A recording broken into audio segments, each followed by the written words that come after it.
Ah, Faerûn. Depuis 1975, ce continent fictif est le théâtre de fabuleuses aventures.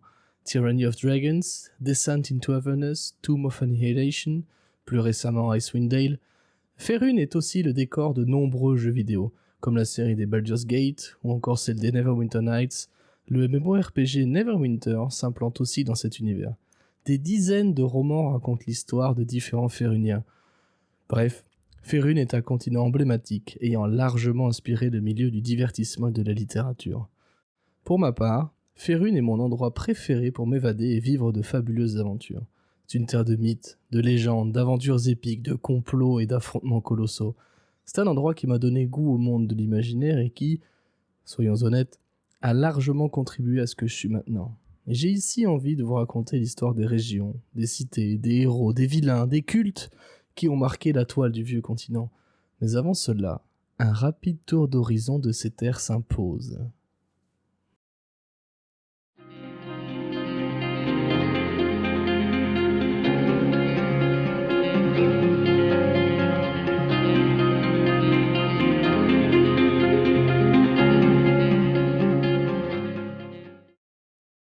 Portée par la planète Berthoril, Faerûn est une terre aussi vaste que variée. Son histoire et sa société ont pas mal été chamboulées au fil du temps, et certaines régions ont même vu leur géographie se remodeler. Nous ne ferons donc ici qu'effleurer la surface, un rapide survol de cette terre de légende. À l'extrême nord-ouest, l'on peut trouver les contrées glacées de Valbise. Éternel refuge des exclus et des fugitifs des régions australes, Valbise est un endroit où la vie est rude, et parfois sans merci. Les locaux vous diront qu'il n'est pas de meilleur endroit sur Terre, mais n'importe quel voyageur en doutera fortement aussitôt le premier blizzard aperçu. Plus au sud, par-delà l'épine du monde, l'on trouve une région plus habitable et plus peuplée que les 10 cités de Valbise. On peut, entre autres, y trouver la Haute-Forêt, berceau des elfes, et les Marches d'Argent, une puissante confédération de cités qui protégeait les royaumes des orques. Sur la côte, on trouve les cités de Luskan et Padiver, deux riches métropoles se vouant une haine ancestrale. Encore plus au sud, la légendaire Eau Profonde, aussi nommée la Cité des Splendeurs, continue paisiblement d'attirer les artistes, artisans et étudiants de tout Faerûn. Quelques montagnes et forêts à l'est s'étend le désert aride de la Norok, assoiffant les aventuriers assez téméraires pour tenter d'y piller les restes des cités de l'Empire de Netheril, engloutis il y a de cela plus de 1500 ans. En voyageant vers le sud-est de l'Anorok, le voyageur pourra trouver la mer des étoiles déchues, dont les flots sont incessamment écumés par les milliers de navires marchands des quelques 15 régions côtières l'abordant. Parmi celles-ci, l'on peut trouver, entre autres, et pour n'en citer que quelques-unes, l'invincible Cormyr, survivant encore et toujours aux hordes incessantes de monstres déferlant des montagnes. On y trouvera aussi l'opulente Sembi, dont la cupidité des commerçants n'a d'égal que leur fortune déjà accumulée. Les Vaux, territoire de l'alliance des humains et des elfes ayant donné naissance au calendrier actuel. La Majocratie des magiciens rouges de thé, une faction fondamentalement mauvaise et tyrannique.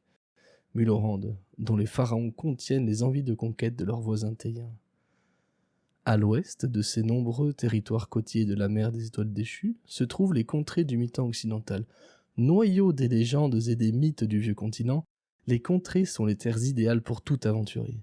En effet, cette région est constamment menacée par des créatures maléfiques ou des organisations pernicieuses. De ce fait, l'aventurier désireux de prouver sa valeur ou d'assouvir sa cupidité y trouvera du travail très facilement. Cette région est la porteuse de la grandissime porte de Baldur, cité d'intrigues, de complots et d'affrontements historiques. Non loin au sud-ouest, les moines de Château-Suif recopient, lisent et entreposent les ouvrages de ce monde dans leur citadelle immuable. Voisine des contrées du mi-temps occidental, se trouve une région communément appelée Terre des Intrigues. Ce nom est hérité des nombreuses invasions, guerres commerciales et complots que les régions de Tétyr, Amn et Kalimshan se sont livrées au fil des siècles.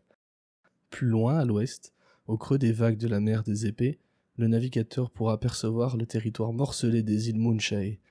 Les descendants des pillards de Ruatim vivent maintenant dans une paix toute relative avec le peuple, après des années de guerre sanglante, ceci dit. À la limite méridionale du continent, les jungles touffues et mortelles de la péninsule de Chult perdent et dévorent les aventuriers trop peu préparés à leur exploration. Ces bois mystiques sont souvent qualifiés de non civilisés, mais les secrets qu'elles renferment sont simplement bien mieux gardés qu'ailleurs. Toutes proches des jungles de Chult s'étendent les immenses plaines du Char, habitées par seulement une douzaine de tribus nomades humaines, réputées pour leurs chevaux forts et rapides. Ces tribus sont généralement confrontées à des tribus inhumaines, comme des gnolls ou des centaures, donnant souvent lieu à des affrontements armés. Le Char est bordé par 4 royaumes souvent oubliés. L'Alrua, géré par les descendants de l'influent empire de Netheril, l'étrange Dambrat, dont les demi-elfes dirigeant un service de la population, l'Uiren, le seul royaume dirigé par des alphelins, et les Stagund, et ses riches marchands nobles dirigeant l'État. Et c'est ici que se termine notre rapide tour d'horizon de ce continent mythique. Nous n'avons évidemment fait que survoler ces terres et il nous faudrait beaucoup plus de temps pour tout visiter. Mais nous essaierons de le prendre, car Faerûn est un endroit splendide dont les légendes méritent d'être contées. J'espère que cette première vidéo vous aura plu. N'hésitez pas à utiliser la section commentaires pour en parler ni à vous abonner pour ne rater des prochaines histoires de Faerûn. C'était L'Or et Dragon, des bisous et à bientôt dans les Royaumes oubliés.